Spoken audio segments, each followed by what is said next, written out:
I have been stressed all day today, really, because I actually thought that I'm going to moderate this session, and Ranbir declared has been very helpful. declared to me 2 days back that this is not a subject I want to speak about, talk about anything. It's an invalid topic, And I was like, okay, now let me call Carlo and try to talk to him and see what does he want to say.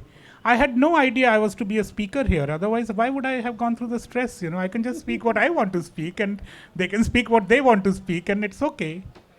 But that's actually how conversations under the tree used to happen, so it's nice. Let me start by something that came to my mind when I read the topic.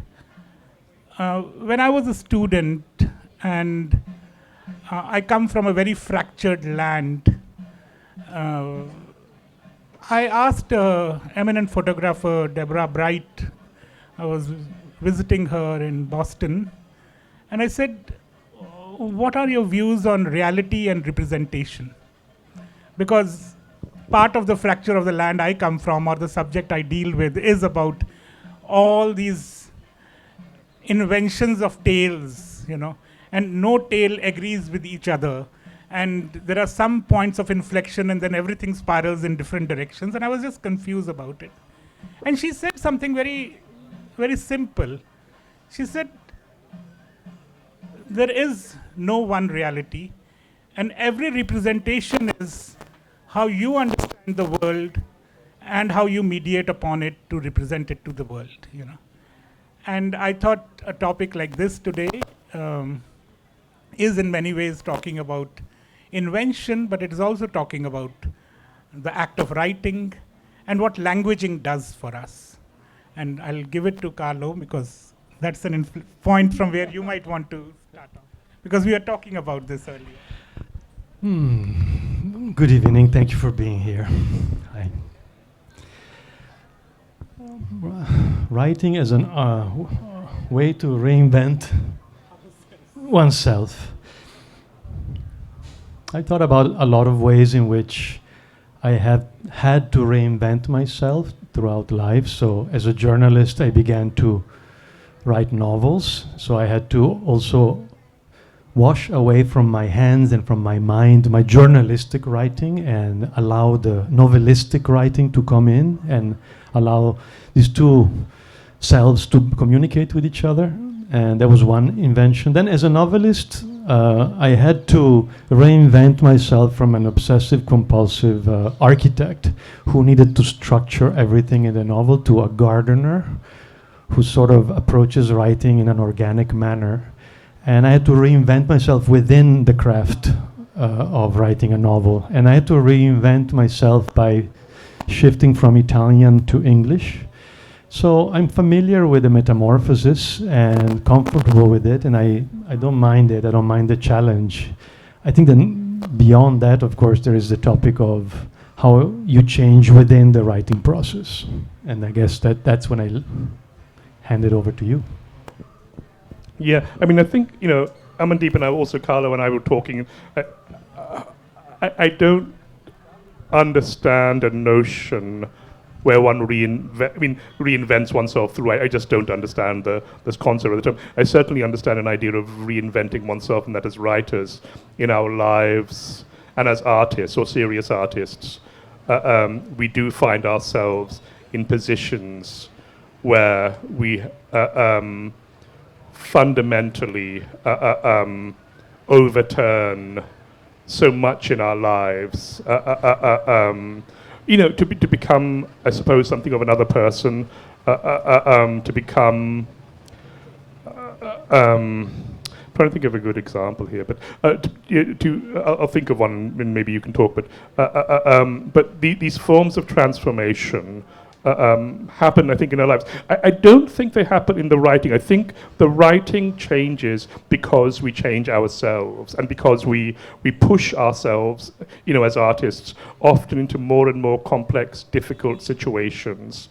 Sometimes emotionally difficult, emotionally painful, emotionally complex, or we allow ourselves to be vulnerable to the world and to each other and that changes how we write and how we interact with the world, and therefore ultimately how we imagine the world. But but anyhow, I think it's silly to go on about how much I am annoyed by the topic, so I won't. But I do think this idea of reinvention and its relationship to the work of an artist is interesting. But yeah, go on. Yeah. Well, I think picking up from what you're saying is it'd be interesting to analyze how you reinvent maybe your reality through the novel and through the process of writing. I think of an example of my first novel. So I'd like to speak about something that I have knowledge about. I grew up in a household with a fascist father who was very violent and who stopped talking to the rest of the family in 1993. So I needed somehow to make sense of a lot of things that had happened in my family. And so I created a character with a different name that did all the things that he did that were scary and that were not very inspiring, but I transformed him into a comical character. And I was able to see, thanks to the process of transforming him into a character, that the drama was not as dramatic. I mean, it was, of course, for me as a child growing up, but then it allowed me to take the distance of the analysis and to exit the role of the victim, if you want, and create a story which is a punch in the stomach, but at the same time, I think transmits the terror and transmits the comicity of the fascist figure, which us Italians are very familiar with. So I think maybe not necessarily that you reinvent yourself going out with the idea of reinventing yourself, but as you reinvent your story, you may be actually transforming yourself in the process. Let me add something here and a question then after that. For me, language is a thing, and for me thoughts are more important, and sometimes thoughts can be without language as well. Thoughts also come from emotions, thoughts also come from sensing vibes. We might have give words to them, but I think the feeling is primary. And it so happens that both the novels and the non-fiction I wrote, before I sat down to start writing it, I write from a deep urge. There is a need for me to write it. If I could do anything else, I would do it, but there is this need for me to write it. But when I start writing, I lose all language. I literally, it becomes hard for me to even frame simple sentences. Even communicate with friends, with family, with anyone. And I don't know what happens, but depression triggers in me, And then I'm battling my depression, and twice I've been on medication to earlier works.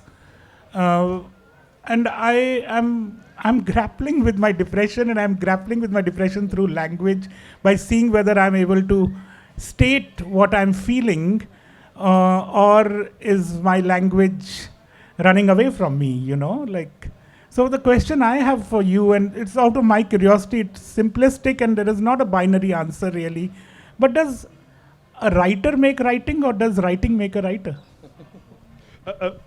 Just to take up on the question of depression, I often find that before I'm starting a novel or a story, I get very, very depressed.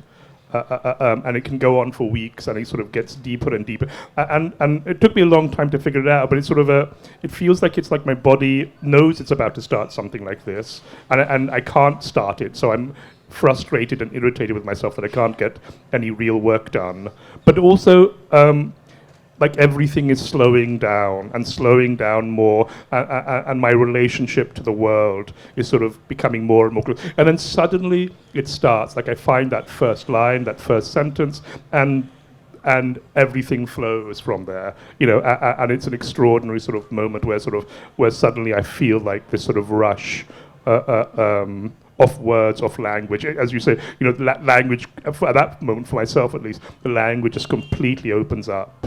when I find myself sort of in this often other person's direct voice, sort of embodying it. But what was your question about writing as? Does writing make a writer, or does writer make a writing?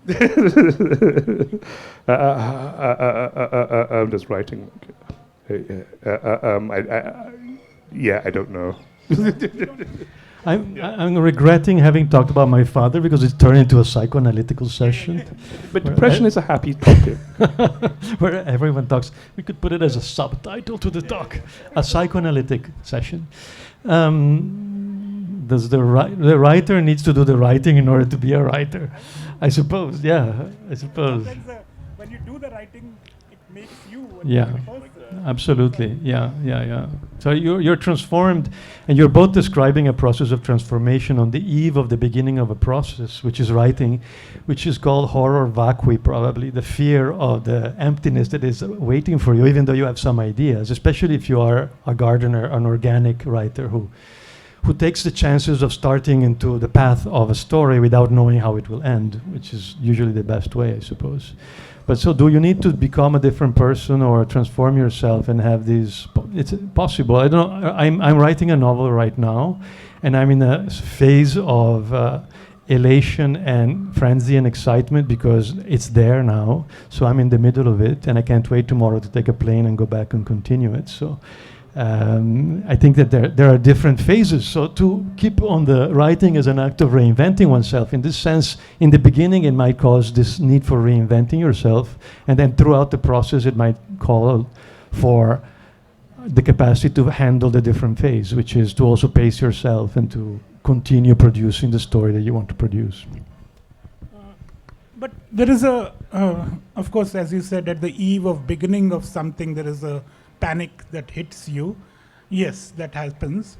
But I've also seen it happen after a big work is finished and before it is published. And it's not the anxiety that the publisher is delaying my work. That used to be there for the first book and all. That's gone now.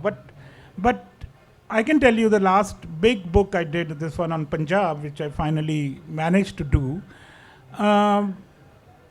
My chief editor finally said that we should do a legal read of it, because there was a lot of mention of this term which is banal in my opinion, but it's used all the time. It's Khalistan, and I actually got a little bit of a break from when I submitted to when it finally got published. It took about 4 months or something, for the legal read to happen and all that. My editor played a trick on me, I recently discovered. Because I told him, I said, you do any legal read, but if anything needs to be changed, I'm not changing it. I'll walk away from you. This is what I wanted to say, and I've said it.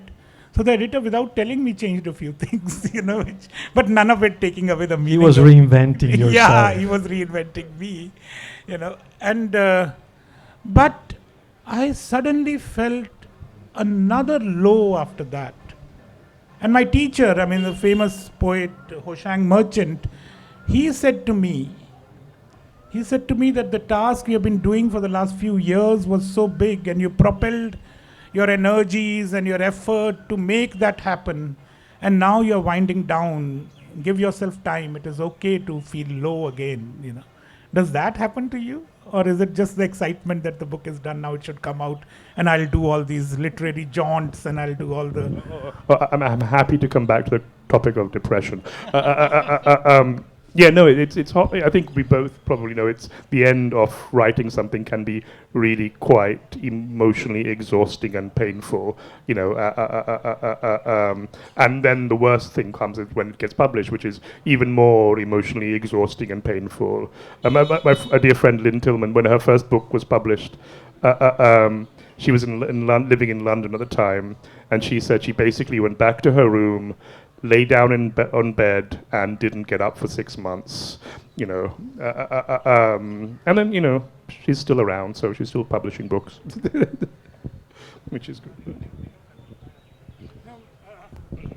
I remember when my novel was coming out, and the second one, and I talked to this senior writer, and I said, the book is coming out. He said, no, you are coming out of the book, like the book is going there. So I think there is always this mixture of play between various things. I think we should take a 1-minute break for that felicitation to get over, because I don't like being interrupted. It's okay. Was he the tourism minister? Or no. The gentleman who came is actually the one who has created the festival, so he's the owner of Mathrubhumi. But we have to have our session as well. So I don't like interruptions like that. So,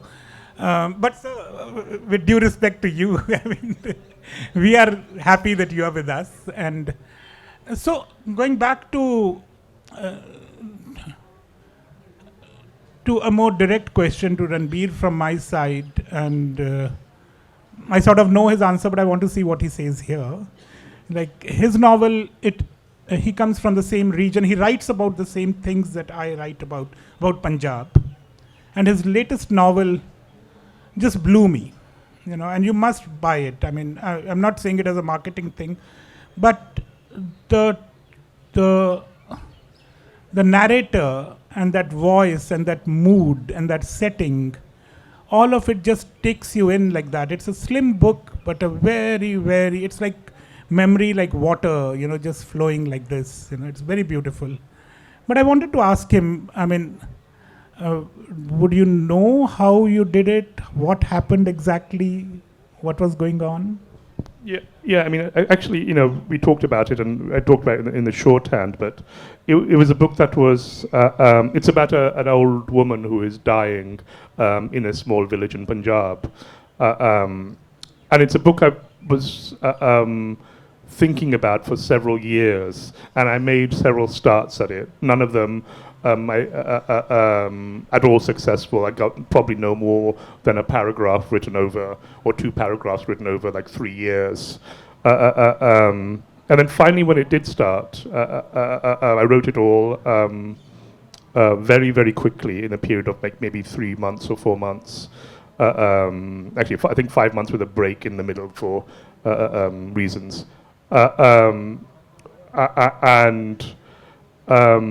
But I have absolutely no memory of any of the writing, like not a single word, not a moment sitting at the desk, not a moment even the revisions. I sort of have a memory of doing the proofreading of the novel after it came back from the publishers.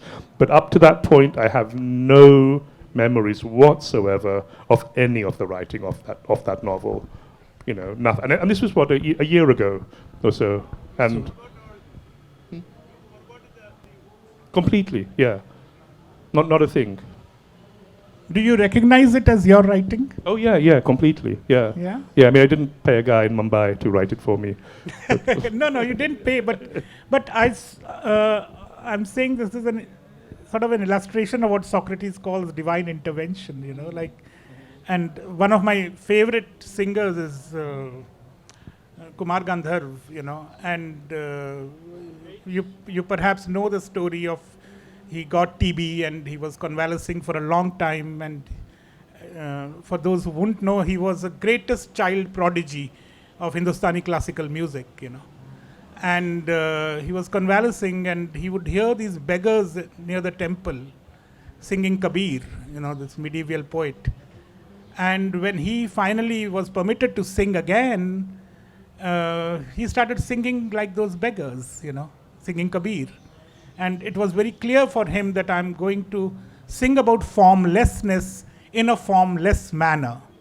So the critics were aghast, but today we all listen to Kumar Gandharv singing Kabir, And when somebody asked him, how do you do it? He said, Jo sunta hu, wo gata hu. What I listen, I sing. So to become a vessel like that, to just be able to receive, but there is a transformation that happens inside us. I mean, the process is that, but it's fairly mystical to my mind. That's also possible, But coming to Carlo now, you actually have reinvented yourself in more ways than that, not only as a writer, but also you coming to Mysore, and then you're deciding to stay back in India, and then you're writing about India, which is one of the, to me, it is writing about India, being a Westerner, writing about India without the Western bias to it, you know. So would you like to talk about that? Well, thanks for describing it that way. That's how some writers here in India have reacted to a couple of my memoirs that talk about being a white man in a brown country, being a Mapile, a son-in-law in southern India, and first before about being the European who arrives in India with a portable water purifier because I was terrified of dying of dehydration, so I was that guy.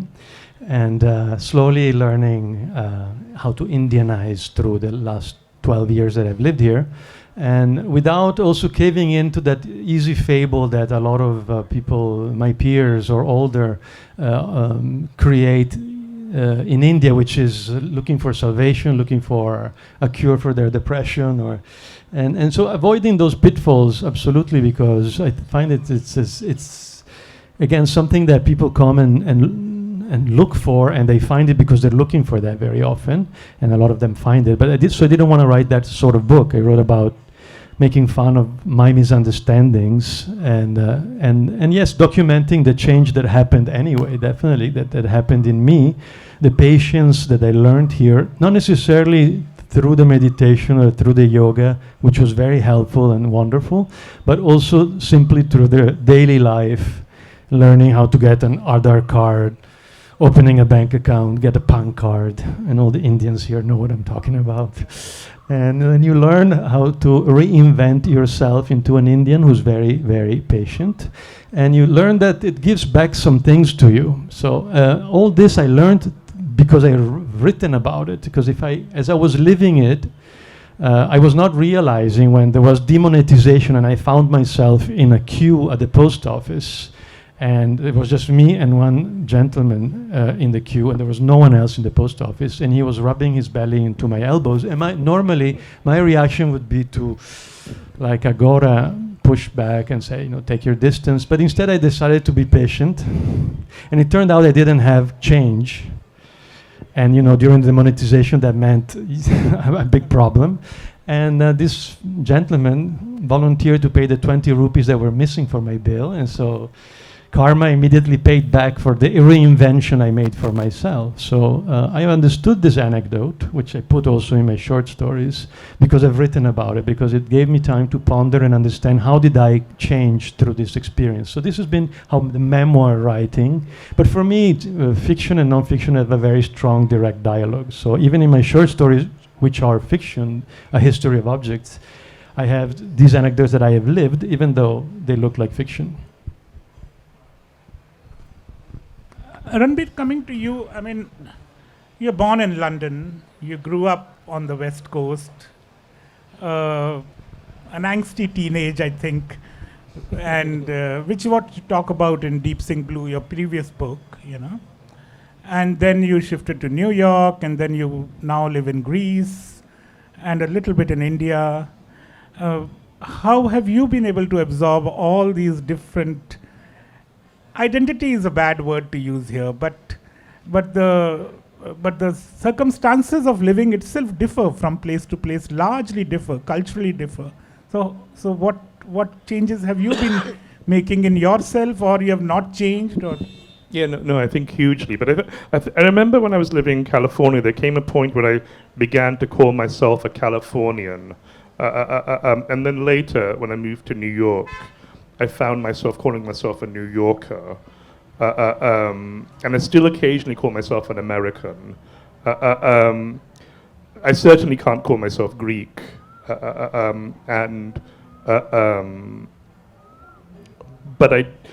I feel like in this last move to Greece, I finally sort of given up sort of any sense of an idea of home, and an idea of I think sort of most of my life I've been plagued with an attempt to find a sort of a home. I thought I might find it in New York,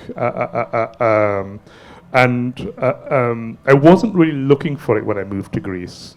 I was sort of, when I moved to Greece, it was really kind of a temporary thing. I was, my apartment had been sold from under me, my landlady for 17 years, who was literally the most wonderful landlady anybody could possibly have. She never bothered if my rent was a month or two or three late. In 17 years, raised my rent 3 times. By almost nothing each time, and then she sold the apartment, and then gave me a few months to figure myself out, and I thought I'll go to Greece, I'll go to the island of Crete, and I'll just sort of figure out what I'm going to do, and I just simply never left. But it's a sense of, and then now I own an apartment in Athens, right? And I think since I bought that apartment, it's the first time I've ever owned anything. I've never felt strangely more homeless in my life.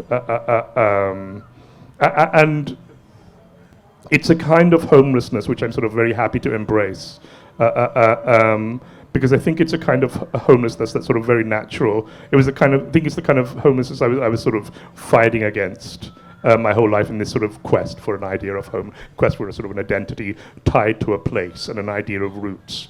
And in Greece, I am there, I am not there, I am somewhere else, and it's a real sense of ease, I think, for that. But I'm not sure it entirely answers your question. But yeah. Homeowners' homelessness. Exactly, and and now I own 2 homes. My parents' home in the village also is now in my name, which I'm trying to sell, but it's probably not going to happen. And I feel, I feel sort of like I can go anywhere now, which is sort of nice, actually. I think maybe. But where is home for you? I don't have a home. I don't own a home. I don't own anything. I don't have a home. Yeah, in your mind, in your heart. I live a peripatetic life. I was born in Switzerland. I moved to Italy. I lived in Florida, in Washington, D.C., in New York, in Madrid, in Mexico City, in Buenos Aires. Now I live in Chennai. I don't think there is a need for a home, and I don't have this nostalgia for a home. I have friends, and I have a belonging, which is the place where my parents and their parents and their grandparents come from, which is a very dark valley in the north of Italy, where it is a province with the highest percentage of suicides, alcoholics, lap dance bars, priests and nuns. And there must be a connection with all these things, which pushed me to, again, be leading a peripatetic life. But no, I think that this patriotism, the refuge of the weak, it's true. I'm not interested in identifying. Of course, it's inevitable what you grow up with, especially the first 15 years of your life, how you are drenched with that culture, but I don't think that being attached to it has ever done any good, except reassuring your fragility. So I don't, which is fine. It's perfectly fine. It's great. But I don't. I've been able to get over that, living home at 16 and deciding that nostalgia was something that I was trying to leave behind. So there was never a sense of a time when you sort of felt like you were at that young age trying to grab hold of something. Once you left home, you sort of felt the sense of just wandering or floating. It is a psychoanalytic session. It's fun. Well, I love it. If you're not bored, we go on with it. The first night I slept in a bedroom with the host family that hosted me in Pace, outside of Milton, outside of Pensacola, Florida, near Mobile, Alabama, which we called LA, Lower Alabama, the panhandle of Florida. I cried once, the same way that I cried the first night I arrived in India in 2008, because I felt that I would never see anyone that I had seen before. And that's been sort of like a system with me, that I do my little cry the first time and then it goes away, and I don't have that yearning. Whenever I go back, I'm happy. I have my mountains where I come from. I go in the mountains. That's my Heimat in a way, and I have my friends. We get together and we're just as friends as we were 50 years ago when I was a child. And but I don't feel like I need to identify with with a homeland in that way. So, and I feel fine about it. But for me, home is language. To me, making a book, like you said, garden, for me it is like doing carpentry or being stone masonry, you know. And I think that when I managed to put this house together, I feel I belong so much in it. Both my first books were autobiographical fiction. This novel is about Punjab, which is a large part of me, but there are many other parts of me as well. So I really feel I inhabit that space. And the irony is that once I'm done with it, I give it off to the world, you know, like, and I'm again homeless. So I love that feeling, you know, to not belong. I mean, to But imagine inhabiting 2 languages.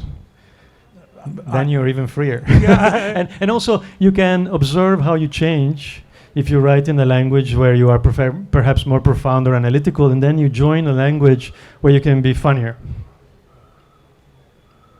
So that can happen also. You can reinvent yourself in a new language. It goes many ways. People learn Italian and write novels, Indian writers, for example. Jhumpa Lahiri did Yeah, that, and then some Italian writers write in English. Yeah, and I think this idea of finding a home in language is really important for writers. I mean, I think obviously many of us come from complex circumstances and from sort of places where the ground is often shifting or very unstable, if there's any ground at all.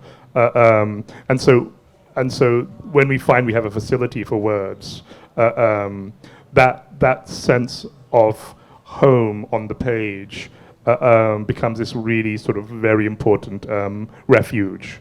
And a place where we can sort of be entirely ourselves, hopefully, you know, where we can push ourselves as far as we think we can go, and each sort of iteration of ourselves, sort of, you know, each, I guess, reinvention, you know, we are able often to push ourselves further, to be more exact, to be more precise, to be more sort of open, more vulnerable, more sort of hopefully human on the page itself, which is a great experience. So I'm still thinking what should we talk about more, but I would like to invite Carlo to read a bit, because I have because 3 minutes. he wants to read something from his next book, his coming book. No, I just realized that when I was asked to join this session about reinventing yourself, I've written something which talks about sometimes reinventing yourself as a writer without wanting to. And it's called On the Dangers of Reading at a Literary Festival. The character in this book, one of the characters, is a Russian writer who lives in Venice, and he goes by the name of Sergei Tolstoyevsky. He lives near St. Mark's Square in Venice. He's invited to give a reading from his collection of short stories. He always brings with him, as I do, his bottle of mineral water. And you will immediately find out why. It's only 3 minutes, I promise. I'll be quick. Sergei had again brought his own bottle of mineral water to his book launch, but as usual, he had filled it with vodka tonic instead, so as to be able to survive the tension of speaking in public. Yet another experience he was ambiguous about. He took a sip before reading. His ex-wife had described him as a shy exhibitionist, a most common trait among writers. The exhibitionism pushed an author like Sergei to shamelessly reveal his personal business on his pages. The shyness made him choose the passive-aggressive medium of literature to publicly confess his darkest and most embarrassing secrets. The writer does this from the cowardly comfort of a bedroom armchair or from the sheltered bastion of a writing desk, a wooden barricade defending authors from their audiences, a safe space behind which the author can hide while transcribing what people are normally too embarrassed to discuss in public. The problem with the professional disease of shy exhibitionism is that when the writer is forced to abandon the safe and quiet citadel of his study or of his room, the ambiguity becomes more evident. There he is, our specimen, hunched behind the table or standing on a stage, sitting in an uncomfortable armchair, clutching nervously a mineral water bottle, reading aloud a page from his book, wanting to be recognized and admired for his efforts and unique talent, and at the same time dreading the fact of being so nakedly exposed to his interlocutors, the readers. What few writers like to admit is that this context, a book launch, a literary festival, or a public reading, is a phenomenon that can ricochet right into the work of the writer. The author comes with his text honed privately in his clandestine, intimate voice. He reads it aloud. He secretly studies the faces of the audience. He unconsciously registers their reactions. Inadvertently, while thinking he is transforming the reader, he is being changed by the audience. In quantum physics, they might call this the observer effect. The fact that observing a phenomenon changes it. The audience changes the writer. Next time, he finds himself in that safe space back home, behind a wooden barricade, alone in his room. He begins to write to please the audience, to get a laugh or a sigh of approval. His writing becomes less written, readier to be spoken, not only to be read in silence. Easier to understand, emptier, disappointing. It is the watered-down version of what got him to the book launch or the festival in the first place. But the public eggs him on with a loud, enthusiastic applause.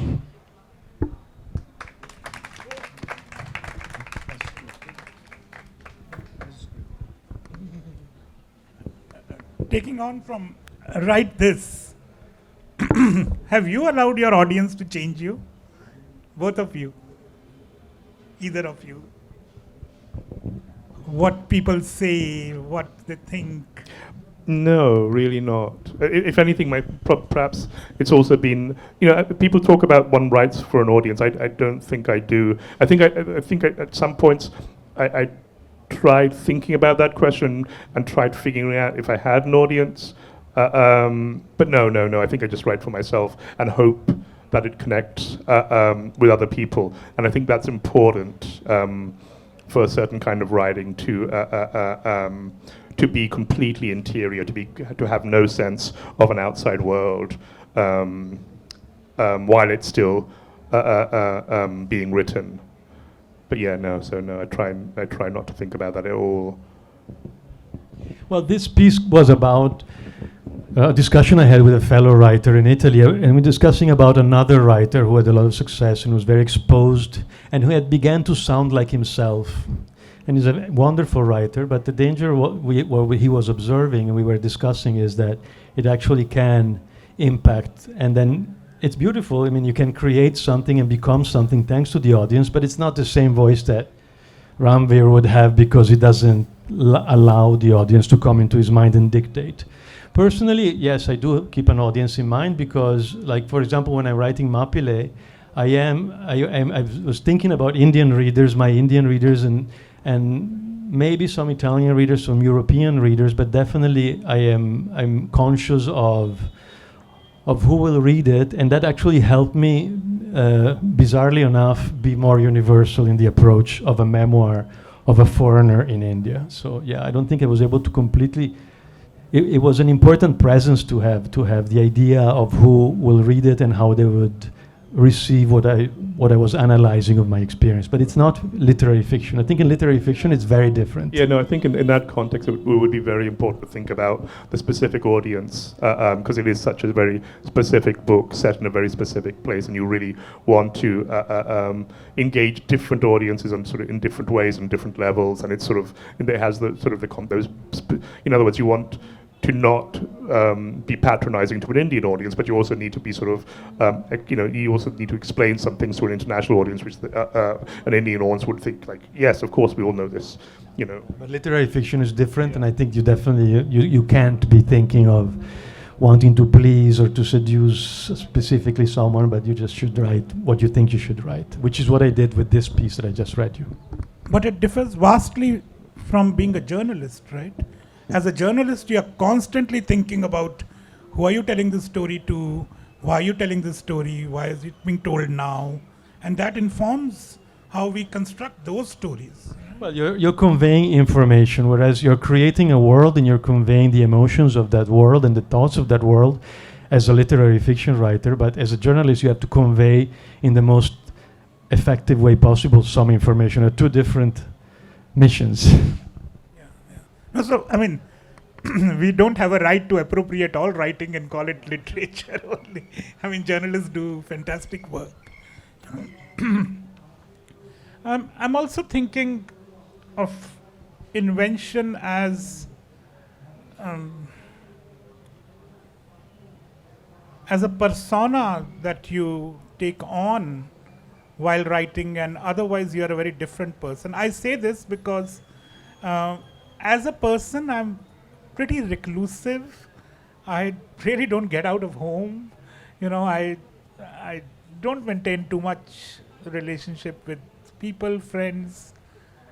But when I am on a non-fiction book project, I am out on the streets, talking to everybody, getting information, throwing things, getting things back.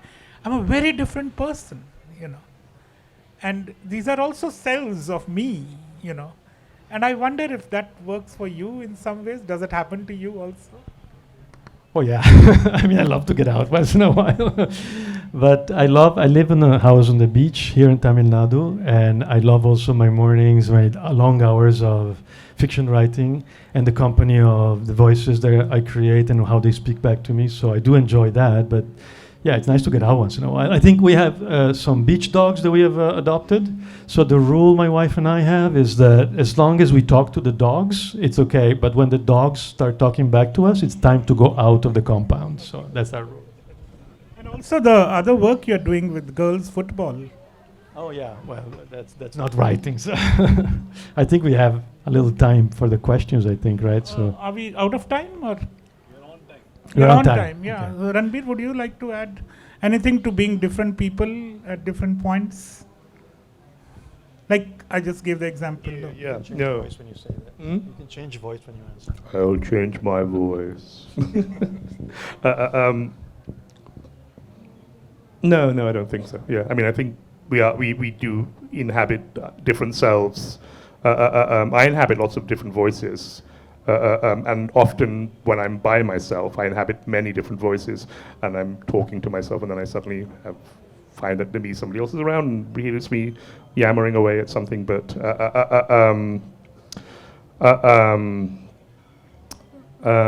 yeah, no, it's important to get out, and I try to get out. And I live in Greece, where it's very easy to get out and find a taverna with very, very lovely people to sort of sit and have a glass of wine with without a problem. Everyone should go to Greece.